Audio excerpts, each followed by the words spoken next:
गरीब बहू का जादुई घास का एसी।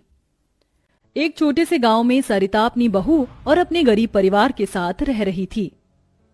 बेटा, आज हमें ये रात को सारा काम खत्म करना होगा, कल ये सारा ऑर्डर का सामान जाएगा। माँ, मैं तो कोशिश कर ही रहा था लेकिन घास ही खत्म हो गई। अब आप ही बताओ ना, मैं क्या करूँ? हमारे पास और कोई चारा नहीं है, हमें जंगल से और घास काट कर लानी होगी। इस समय जंगल में जाने का फायदा नहीं है, कभी भी कुछ भी हो सकता है। जंगली जानवर रात के समय ही बाहर निकलते हैं। अजय बिल्कुल सही कह रहा है बहू। अरे माँ जी, हम दो लोग अगर जाएंगे तो कोई जानवर पास नहीं आएगा, और फिर इतनी जल्दी कोई जानवर हमला नहीं करता। हमें ये ऑर्डर कल देना है, आप ये भी तो सोचिए। लेकिन बहू। माँ जी, आप चिंता मत कीजिए, कुछ नहीं होगा, बस आप बच्चों के पास ही रहना और उनका ख्याल रखना। अगर ये ऑर्डर नहीं गया तो बच्चों के लिए हम गर्मी से बचने के लिए कूलर भी नहीं खरीद पाएंगे। सरिता की बहू भाविका और उसका बेटा, वो तीनों घास से पंखे कूलर बनाने का काम किया करते थे, इसलिए उन्हें घास की जरूरत पड़ती थी। वह आधी रात के समय जंगल में जाते हैं। भाविका, जरा से भी हलचल हुई तो मुझे बता देना, कभी भी कुछ भी हो सकता है। ठीक है जी, मैं आपको बता दूंगी। अजय और भाविका दोनों ही जंगल में घास काट रहे होते हैं, तब उन्हें झाड़ियों से आवाज आने लगती है। क्या तुमने भी वहां से कोई आवाज सुनी है? हाँ जी, मैंने भी सुनी है। मैंने तुम्हें कहा था ना, इस समय आना ठीक नहीं है।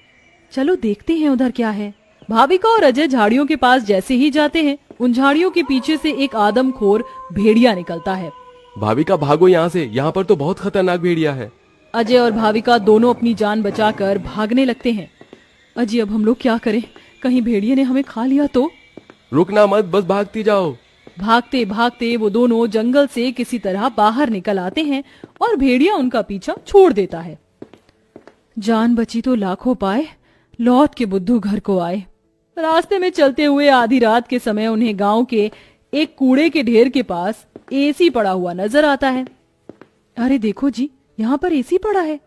अरे पता नहीं किसका होगा, चलो यहाँ से चलते हैं। मुझे लगता है किसी ने ऐसे ही डाल दिया होगा। मैं तो कहती हूँ इसे लेकर चलते हैं। भाविका अजय को एसी ले जाने के लिए मना लेती है, जिसके बाद वो दोनों उस एसी को घर ले आते हैं। तुम दोनों तो घास लेने गए थे, ये क्या लेकर आ गए हो? ये हमें रास्ते में पड़ा मिला। जब हम कूलर पंखे बना लेते हैं तो एसी भी बना सकते हैं। इस खराब एसी को छोड़ो और ये बताओ, क्या तुम घास लेकर आई हो? सरिता के ये बोलने के बाद जंगल की दुर्घटना के बारे में दोनों बताते हैं, जिसे सुनकर सरिता हैरान रह जाती है।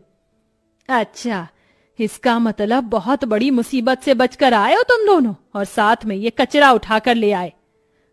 वह तीनों बहुत ज्यादा परेशान हो जाते हैं। कल का ऑर्डर पूरा करने के बाद उन्हें कुछ पैसे मिल जाते, लेकिन घास न होने की वजह से उनका ऑर्डर पूरा नहीं हो पाता और वह ऑर्डर कैंसिल हो जाता है।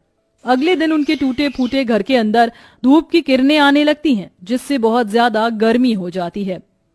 हे भगवान, कितनी गर्मी लग रही है, घर में पंखा भी नहीं चल रहा है। मुझे भी बहुत गर्मी लग रही है। पिताजी पिताजी, हमें बहुत गर्मी लग रही है, हमारे घर में एक पंखा भी ठीक से नहीं चलता।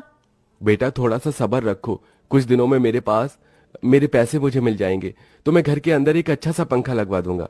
हमारा वो ऑर्डर तो कैंसिल हो गया, लेकिन सुबह में घास ले आई थी मैं। चलिए गांव वालों के कूलर और पंखे में घास लगा देते हैं, उससे कुछ तो पैसे आएंगे।